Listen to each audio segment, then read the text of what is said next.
कैसे आप सब? आई होप कि बढ़िया होगे। हम पढ़ रहे थे नेम रिएक्शन के बारे में। पिछले लेक्चर में हमने देखी थी फ्राइस रीअरेंजमेंट। आज के लेक्चर में हम देखने वाले हैं छोटू सी एक नेम रिएक्शन जिसका नाम है डेकिन रिएक्शन। चलिए मेरे साथ हेडिंग लगा लीजिए। क्या नाम है रिएक्शन का? डेकिन रिएक्शन। डेकिन रिएक्शन के बारे में पढ़ना है भाई। तो सबसे पहले क्या देखते हैं हम? हमारी जो नेम रिएक्शन है वो 3 स्टेप में होती है। पहला स्टेप बेसिक रिएक्शन, दूसरा स्टेप जैसे रिएक्शन प्रोसीड होती है उसके बारे में अगर हमें जानना हो तो वो हम दूसरे स्टेप में देखते हैं जिसको हम बोलते हैं मैकेनिज्म। और तीसरा जो आखिरी वाला स्टेप होता है उसमें हम देखते हैं उसकी एप्लीकेशन, जिसमें हम नेम रिएक्शन के कुछ एग्जांपल्स देखते हैं। हेडिंग लगा दीजिए पहला स्टेप जो कि है रिएक्शन। क्या होगी इसकी रिएक्शन? रिएक्शन में भी 3 स्टेप होते हैं भाई। क्या? जो हम इधर बेसिक रिएक्शन लिखते हैं उसमें भी 3 स्टेप होते हैं। कोई भी रिएक्शन आप देख लो, कोई भी रिएक्शन आप देख लो, उसमें सबसे पहले जो होगा वो होगा उसका स्टार्टिंग मटेरियल जिसको हम बोलते हैं सबस्ट्रेट। उसके बाद वो जो आप एरो करके लिखते हो ना उसमें होता है हमारा रिएजेंट, यानी कि जो रिएजेंट है वो हमारे सबस्ट्रेट के साथ रिएक्शन करेगा। अगर हमारा रिएजेंट सबस्ट्रेट के साथ रिएक्शन करता है तो आखिर में हमें कुछ मिलता है जिसको हम बोलते हैं प्रोडक्ट। सबसे पहले डेकिन रिएक्शन में उसका सबस्ट्रेट यानी कि उसका स्टार्टिंग मटेरियल क्या होगा? उसका स्टार्टिंग मटेरियल कुछ ऐसा होगा भाई।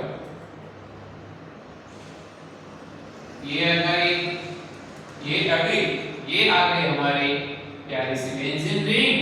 उसके ऊपर CHO ग्रुप और उसकी पैरा पोजीशन में ERG ग्रुप। अब आपको क्वेश्चन होगा सर ये ऐसा कौन सा ग्रुप है ERG ग्रुप? ऐसा तो हमने पढ़ा भी नहीं। हमने प्लस आई इफेक्ट में देखे कुछ ग्रुप, माइनस आई इफेक्ट में कुछ ग्रुप देखे, प्लस आर में देखे, माइनस आर में देखे, ऐसा तो ग्रुप आया ही नहीं। ERG यानी इलेक्ट्रॉन रिलीजिंग ग्रुप, ये कोई ग्रुप नहीं है। वो मैंने पूरे ग्रुप का जो समूह होता है ना उसको एक साथ लिखा है, यानी कि यहाँ पे आप कोई भी इलेक्ट्रॉन रिलीजिंग ग्रुप लगा सकते हो। तो इलेक्ट्रॉन रिलीजिंग ग्रुप कौन कौन से होते हैं वो आता है मेरा क्वेश्चन। आपको मुझे कमेंट बॉक्स में इलेक्ट्रॉन रिलीजिंग ग्रुप के 4 एग्जांपल लिखने हैं। अभी मैं इधर कुछ एग्जांपल लिखूंगा लेकिन आप वीडियो पोस्ट कर दीजिएगा और 4 इलेक्ट्रॉन रिलीजिंग ग्रुप के एग्जांपल मुझे कमेंट बॉक्स में लिख दीजिएगा, मैं बाद में चेक करूंगा। ठीक है? इलेक्ट्रॉन रिलीजिंग ग्रुप कौन कौन से इलेक्ट्रॉन रिलीजिंग ग्रुप कैसे होते हैं? तो ये OH होता है, NH2 होता है, बाद में NHR होता है, और लिखना हो तो OR होता है और CH3 होता है। तो ये सब क्या है? पर एटसेट्रा जितने भी इलेक्ट्रॉन रिलीज करते हैं ऐसे सारे ग्रुप इसमें आ सकते हैं। तो आप ये ग्रुप को ध्यान से देखिए। अगर आप ये ग्रुप को अगर ध्यान से देखेंगे तो आपको पता चलेगा जितने भी नॉन पेयर वाले ग्रुप है या फिर जो इलेक्ट्रॉन देने की एबिलिटी रखते हैं वो सारे ग्रुप इधर आ सकते हैं। ठीक है? तो ये हो गया हमारा स्टार्टिंग मटेरियल जिसमें क्या है? बेंजीन रिंग है, उसके ऊपर CHO ग्रुप है और उसकी एग्जैक्ट पैरा पोजीशन पे कोई भी इलेक्ट्रॉन रिलीजिंग ग्रुप होगा। उसके बाद आता है दूसरा दूसरा स्टेप जो कि है रिएजेंट। अब इसमें रिएजेंट कौन सा यूज होगा? इसमें रिएजेंट सबसे पहले हम डालेंगे H2O2 जिसको हम पेरोक्साइड बोलते हैं, और वो H2O2 बेसिक मीडियम में होगा, इसलिए बेस में हम ले लेते हैं NaOH, सोडियम हाइड्रोक्साइड। दूसरे स्टेप में रिएजेंट में क्या आएगा? दूसरे स्टेप में जो सबके आखिर में आता है वही इसमें आएगा, जो कि होगा हाइड्रोलिसिस। क्या आएगा भाई? हाइड्रोलिसिस। स्टार्टिंग मटेरियल हो गया, बाद में रिएजेंट हो गया, ये रिएजेंट ने इसके साथ रिएक्शन कर ली, अब बाद में क्या बनेगा? प्रोडक्ट। प्रोडक्ट क्या होगी? प्रोडक्ट में आपको कुछ नहीं करना है, सिर्फ सबसे पहले जो बेंजीन रिंग थी वो एज इट इज लिख लेनी है, बाद में मेरा पोजीशन पे जो इलेक्ट्रॉन रिलीजिंग ग्रुप था वो एज इट इज लिखना है, और ये जो CHO है ना, CHO की जगह इधर आ जाएगा OH ग्रुप। क्या आ जाएगा? CHO ग्रुप की जगह इधर OH ग्रुप जनरेट हो जाएगा और बन गई हमारी PRODUCT, इसको बोलते हैं प्रोडक्ट। ठीक है, तो ये हो गई हमारी बेसिक रिएक्शन। अब पता है इसके बाद आपको ऐसा होगा कि सर CHO में से डायरेक्ट OH ग्रुप कैसे जनरेट हो गया? इसमें हमने सिर्फ पेरोक्साइड और बेसिक मीडिया डाला, पेरोक्साइड को बेसिक मीडिया में डाला ना, बाद में उसका हाइड्रोलिसिस करवाया, तो वो CHO में से डायरेक्ट OH ग्रुप कैसे जनरेट हुआ होगा वो हम पढ़ेंगे मैकेनिज्म। किसमें पढ़ेंगे? मैकेनिज्म में, और इसकी मैकेनिज्म में लिखूंगा इधर। दूसरा स्टेप कौन सा है भाई? मैकेनिज्म। कि भाई ये जो रिएक्शन है वो रिएक्शन प्रोसीड कैसे हुई होगी? तो वो रिएक्शन ऐसे प्रोसीड हुई होगी। सबसे पहले हम ले लेंगे हमारा स्टार्टिंग मटेरियल, जो कि कुछ ऐसा दिखता है। देखो, आपको अच्छे से मैकेनिज्म समझ में आए, इसलिए ये जो ग्रुप है ना उसको मैं थोड़ा टेढ़ा कर देता हूं। क्या कर देता हूं? देखो, मान लो ये डस्टर है, अगर ये डस्टर को मैंने ये स्ट्रक्चर के फॉर्म में विजुअलाइज कर दिया, ये जो आपका स्ट्रक्चर है, मान लो जो हमारा स्टार्टिंग मटेरियल है वो ये है, हमारा डस्टर क्या है? हमारा स्टार्टिंग मटेरियल है। वो स्ट्रक्चर अभी ऐसा है, कैसा है? ऐसा है। ये स्ट्रक्चर को आपको ऐसे फॉर्म में ड्रॉ करना है। क्यों? बाद में बताऊंगा। ठीक है, ये स्ट्रक्चर को मैं थोड़ा टेढ़ा ड्रॉ कर देता हूं। इधर क्या आएगा? CHO। अब देखो, ये जो CHO मैंने ऐसे सिंपल फॉर्म में लिख लिया ना, उसको मैं हार्ड फॉर्म में लिखूंगा, यानी कि इसको मैं थोड़ा इलैबोरेट करके लिखूंगा। कैसे?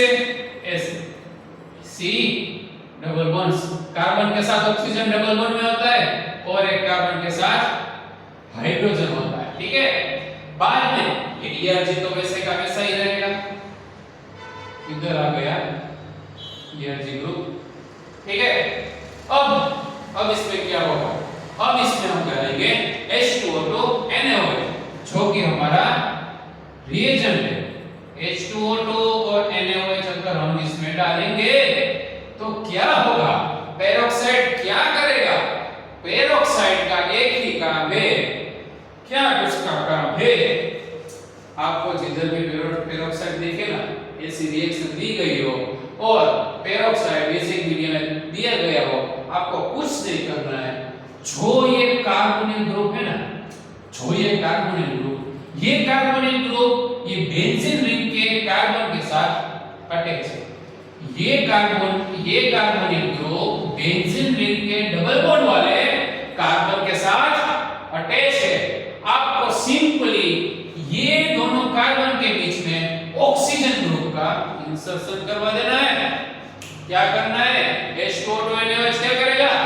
ये कार्बन और ये कार्बोनिल का कार्बन और बेंजीन रिंग का जो अटैच डबल बॉन्ड वाला कार्बन है उसके बीच में ऑक्सीजन ग्रुप का इंसर्शन कर देगा। चलो कर देते हैं। ये हमारी बेंजीन रिंग, कैसी बेंजीन रिंग, प्यारी सी बेंजीन रिंग। इधर आ गया हमारा ERG जो कि है हमारा इलेक्ट्रॉन रिलीजिंग ग्रुप। करना क्या है, ये कार्बन और ये कार्बन के बीच में ऑक्सीजन का इंसर्शन करवाना। ये आ गया ऑक्सीजन और ये कार्बन वैसे का वैसा, और आ गया ये हाइड्रोजन, खत्म। बस H2O2 ने ऑक्सीजन का इंसर्शन करवा दिया। इसके बाद का जो स्टेप होगा वो होगा H3O+, यानी कि हमारा आखिर वाला हाइड्रोलिसिस। हाइड्रोलिसिस में क्या होगा, हाइड्रोलिसिस में क्या होगा, हाइड्रोलिसिस में देखो, मैंने आपको पिछले कई लेक्चर में अगर बोला होगा कि कार्बन और ऑक्सीजन, देखो ये मान लो ये क्या है, कोवेलेंट बॉन्ड। क्या है, देखो क्या है ये कोवेलेंट बॉन्ड, ठीक है। इस साइड कार्बन है और इस साइड ऑक्सीजन है। याद कीजिए कार्बन और ऑक्सीजन की इलेक्ट्रोनेगेटिविटी, इस साइड क्या था, कार्बन था, इस साइड क्या था, ऑक्सीजन था। ऑक्सीजन की इलेक्ट्रोनेगेटिविटी 3.5, कार्बन की इलेक्ट्रोनेगेटिविटी ऑक्सीजन से काफी कम। तो इलेक्ट्रोनेगेटिविटी का बड़ा डिफरेंस जनरेट हुआ। अगर इलेक्ट्रोनेगेटिविटी का बड़ा डिफरेंस जनरेट होता है तो उसके बीच वाला जो बॉन्ड होगा वो काफी वीक होगा भाई। अगर वो बॉन्ड वीक होगा तो वो इजीली ब्रेक हो सकता है। तो हाइड्रोलिसिस में कार्बोनेट का कार्बन और ये जो हमने ऑक्सीजन इंसर्ट करवाया उसके बीच का बॉन्ड ब्रेक होगा और एक साइड हाइड्रोजन और एक साइड OH ग्रुप का अटैचमेंट होगा। क्या बाद में प्रोडक्ट मिलती है वो देख लेते हैं। आखिर में हमें कुछ ऐसी प्रोडक्ट मिलेगी। इधर क्या हो गया, इस साइड H का इंसर्शन हुआ था और इस साइड OH ग्रुप का इंसर्शन हुआ था। तो ये OH, ये OH, ये बेंजीन रिंग, ERG, ERG वैसे का वैसा। उस तरफ बचा क्या, OH, C++O और H, जिसको हम ऐसे लिख सकते हैं। ये जो हमारी फाइनल प्रोडक्ट थी उसके साथ HCOOH जो कि हमारा है फॉर्मिक एसिड, वो रिलीज होता है। तो ये थी इसकी छोटी सी मैकेनिज्म। अब देखते हैं हम इसकी एप्लीकेशन, ठीक है। एप्लीकेशन हेडिंग लगा दीजिए, एप्लीकेशंस। चलो सबसे पहली एप्लीकेशन हमारी प्यारी सी बेंजीन रिंग, ऊपर आ गया CH ग्रुप, नीचे आ गया इलेक्ट्रॉन रिलीजिंग ग्रुप। ये तो यही हो गया, लेकिन हम यहां पर CHO ग्रुप नहीं डालेंगे। क्या CHO ग्रुप नहीं डालेंगे तो क्या डाल सकते हैं, आप उधर कुछ भी नहीं डाल सकते। क्यों, स्टार्टिंग देखिए CHO ग्रुप है, उसका OH ग्रुप में कन्वर्जन हो रहा है। मैकेनिज्म में CHO ग्रुप है वो पार्ट ले रहा है, इसलिए स्टार्टिंग मटेरियल में आप CHO ग्रुप को कुछ नहीं कर सकते। आपको अगर चेंज करना हो, अगर आपको कहीं पे भी ये रिएक्शन एग्जाम में या फिर क्वेश्चन में दी गई होगी तो ये जो ERG ग्रुप है ना वही चेंज हुआ होगा, ये तो वैसे का वैसा रहेगा। तो इधर क्या रहेगा, CHO as it is, change होगा तो ये जो कि होगा ERG ग्रुप। उसमें हम ले लेते हैं OH ग्रुप। क्या ले लिया, OH ग्रुप, ठीक है। हमारा रिएजेंट H2O2NaOH, दूसरा क्या था, हाइड्रोलिसिस। क्या मिलेगा, CHO की जगह क्या हो जाएगा, क्या बोलो, अपने घर से बोलो, कैसी प्रोडक्ट मिलेगी, क्या बोलते हैं इसको। ये प्रोडक्ट को अगर मुझे नाम देना हो तो क्या दे सकता हूं, वो आप मुझे कमेंट बॉक्स में लिख के भेजिएगा, ठीक है। दूसरी एप्लीकेशन जो कि होगी ऐसी कुछ CHO और इधर मैं ले लूंगा CH3 और ये तो वैसे का वैसा H2O2 NaOH बाद में डालेंगे हाइड्रोलिसिस, सॉरी बाद में हम करेंगे हाइड्रोलिसिस। तो क्या मिलेगा मुझे, कुछ ऐसा मिलेगा। CHO की जगह क्या जाएगा, OH ग्रुप, ठीक है जी। CH3 तो वैसे का वैसा। तो ये थी हमारी डेकिंग रिएक्शन। Quick revision.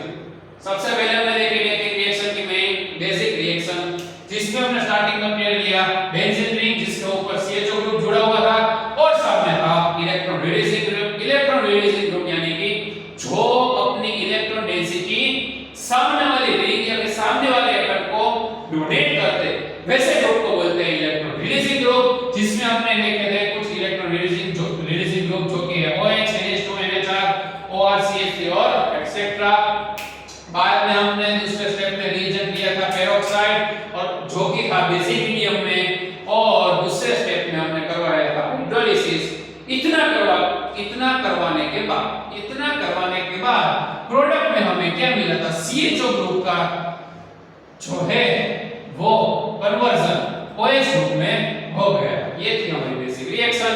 बाद में हमने मैकेनिज्म देखी थी जिसमें हमने स्टार्टिंग मटेरियल ले लिया था और H2O2 और NaOH का एडिशन करवाया था। तब क्या हुआ था, कार्बोनिल का कार्बन और जो वो कार्बोनिल जो भी बेंजीन रिंग के साथ जुड़ा हुआ है, वो जुड़ा हुआ जो डबल बॉन्ड वाला बेंजीन रिंग का कार्बन है उसके बीच में ऑक्सीजन का इंसर्शन हो जाता है और उसके बाद हाइड्रोलिसिस करवाते समय कार्बन ऑक्सीजन बॉन्ड ब्रेक होता है। क्यों, क्योंकि कार्बन ऑक्सीजन बॉन्ड की कार्बन और ऑक्सीजन की इलेक्ट्रोनेगेटिविटी का डिफरेंस बहुत ज्यादा होता है, उसके कारण हाइड्रोलिसिस होता है और बॉन्ड ब्रेक हो जाता है। एक बाजू हाइड्रोजन और एक बाजू OH का इंसर्शन होगा तो हमें कुछ ऐसी प्रोडक्ट मिलेगी और फॉर्मिक एसिड रिलीज होता है। तो वो फाइनल हमारी आ गई थी प्रोडक्ट। बाद में हमने देखी थी एप्लीकेशन जिसमें हमने इलेक्ट्रॉन रिलीजिंग ग्रुप में एक बार OH और एक बार CH3 ग्रुप का इंसर्शन करवा के एग्जांपल देखे थे और आखिर में हमें कुछ ऐसी प्रोडक्ट मिली थी जिसमें CHO ग्रुप का OH ग्रुप में कन्वर्जन हो जाता है। अच्छे से देख लीजिएगा, अच्छे से पढ़ लीजिएगा और अच्छे से याद रख लीजिएगा। और आपको सभी लेक्चर में नहीं बोलूंगा, आपको ये रिएक्शन अपने आप भी रफ पेज में लिखनी है ताकि आपको अच्छे से याद रह जाए। आज के लेक्चर में इतना ही, मिलते हैं नए लेक्चर में अच्छी सी बढ़िया वाली नेम रिएक्शन के साथ। Thank you.